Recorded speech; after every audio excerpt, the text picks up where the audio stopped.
All right, MMA fans, the former Bellator MMA welterweight champion is here, Mr. Andrey Koreshkov.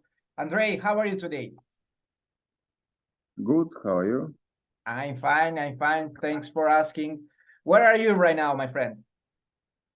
Right now, I in Omsk, Russia. I prepare to my fight, final prepare. Have you done your morning session? If so, how was your training this morning or today? Today was two training, one morning, one evening. It's I'll say it's regular practice. But yeah, that's it. Regular practice. Yeah. Did you do just MMA, wrestling, strength and conditioning? I do everything because right now is final. I'll say final moment to almost 2 weeks or 3 weeks before fight. I don't do some conditioning or strength, maybe a little bit, and all what I do, it's tactic plan.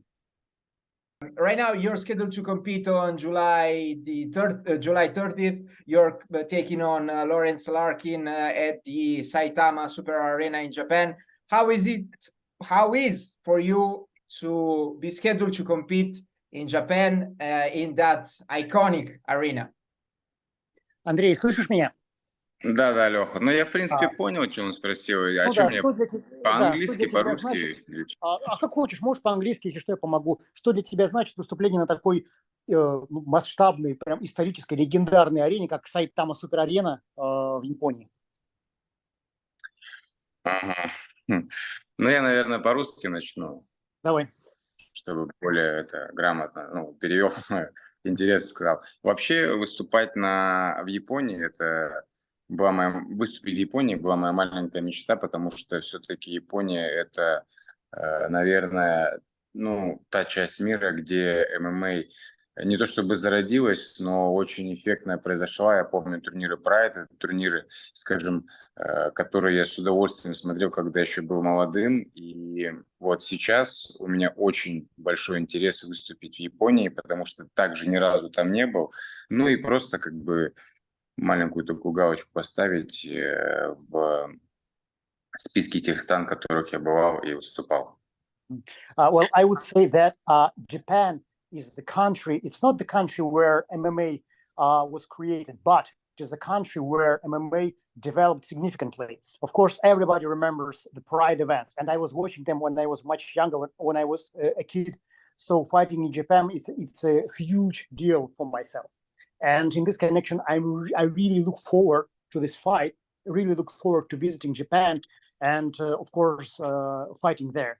Besides that, it would be great to put some kind of like a check mark against the name Japan. It will be one of the countries that I visited because I have never been to Japan before. Yeah, that's right. And I wanted actually to ask you that. You have fought all across the world. I saw you competing in Italy, by the way. I were cage side when you defeated Vaso Bakocevic. With that spinning back kick. That was something. To be honest, that was very, very impressive. And of course, the Super Saitama Arena means very much for MMA, for the MMA in general, worldwide, but also for MMA in Russia. I'm referring to Fedor Emelianenko. And I would like to ask you if you have any kind of relationship with Fedor, and what do you think about his career in Japan? How you told me that you used to watch Pride back in the days. How much impact had Fedor on on MMA in Russia? Он наблюдал твой бой вживую в Италии, когда ты нокаутировал Васу Бакусевича, очень красивым ударом с разворота, так что он впечатлен еще с тех пор твоими выступлениями. Также он видел, что ты выступал в разных странах, поэтому он понимает, о чем ты говоришь, когда говоришь о том, что поставить галочку насчет выступлений и побывать в такой стране, как Япония. Вопрос такой, что Япония и Сайтама Супер Арена, она сделала в том числе звездой Федора Емельяненко, и он там до сих пор очень известен. В этой связи такой вопрос, имеешь ли ты какое-то к нему отношение, может быть, как-то ты с ним тренировался, знаешь ли ты его, что-то об этом? Ну, если говорить, имею ли я отношение к Федору, то, наверное, никакого отношения к нему не имею.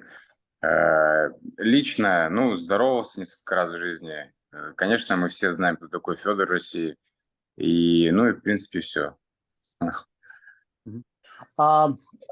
Well, if we talk about Fedor Emelianenko, of course I know who Fedor is. I met him a few times, so I shook his hand. We said hi to each other when we met. But if you would put it in a way that if I am related to him somehow, no, I'm not. We've never trained together or anything like that. I'm not related to him. No, for sure. Yeah, I was more referring to like the impact if he actually watched, you know, Fedor's fights, if it had any impact on his career as well. Got it. Он имел в виду своим вопросом, это какое-то влияние оказал ли Федор своими боями, то есть когда ты смотрел его бои, когда был маленьким и так далее, может быть, это оказало какое-то влияние на тебя, на твое желание стать профессиональным бойцом, или, может быть, какое-либо другое влияние оказал ли он своими выступлениями? Ну, вообще, конечно, Федор, я так скажу в общей теме, что Федор, конечно, он, скажем, внес определенно огромный вклад в развитие ММА в России. И, ну, наверное, все. А так, если говорить о каком-то влиянии, кто оказал на меня больше влияния в этом спорте, это мой тренер Александр Shlemenko. Вот так. Yeah, I would say that, of course, Fedor made a huge impact on developing of MMA in Russia in general. But if we talk about myself personally, I would say that the the biggest impact on my decision of becoming a professional fighter and on everything in regards to my MMA career, it was my trainer, my coach, my mentor, Alexander Storm Shlemenko.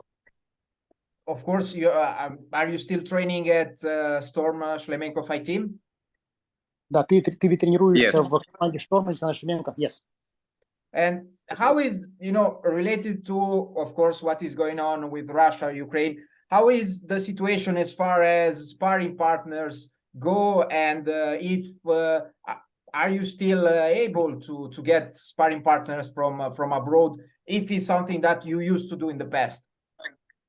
Учитывая ситуацию сейчас в России, как-то это повлияло на спарринг-партнеров? То есть можешь ли ты привозить себе спарринг-партнеров допустим, из-за рубежа, если это что-то, что вы вообще делаете в команде?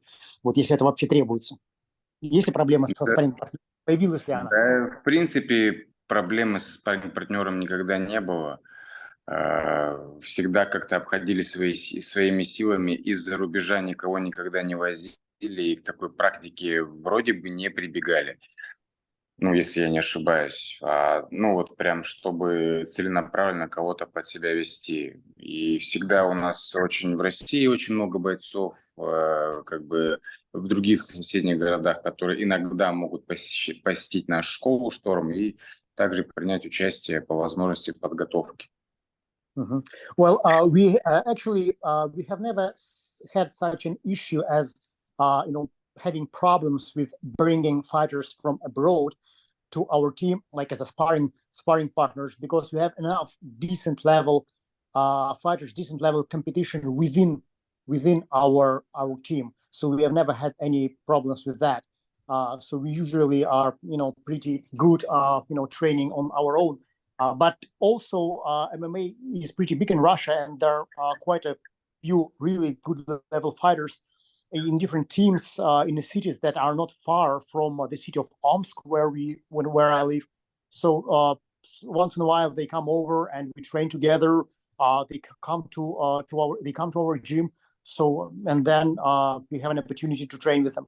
But speaking of of bringing fighters from abroad, I cannot recall if we have ever done that because we didn't have a need to do that. Okay, that's fair enough. I was just curious about the whole situation in general. right now you are in a very, very good moment in your career. You're on a four-bout winning streak. How do you feel about that, and how are you planning to, of course, I'm guessing that you play, you see yourself as the winner, but how do you plan to keep that momentum going with that victory over Larkin? Got it. У тебя сейчас очень хороший момент в карьере, у тебя несколько очень хороших побед подряд. И, понятно, что не будем забегать вперед, но как бы ты хотел видеть дальнейшее развитие своей карьеры? То есть, допустим, после победы над Ларкиным, что бы ты хотел, что случилось дальше? То есть, как ты видишь свое развитие? А как вижу развитие? Конечно, хотелось бы для начала выиграть в этом реванше. И, дальше уже, опираясь от того, как выиграть, поскорее получить бой за титул. Это, в принципе, наверное, у каждого бойца в нашем дивизионе главная цель – стать чемпионом.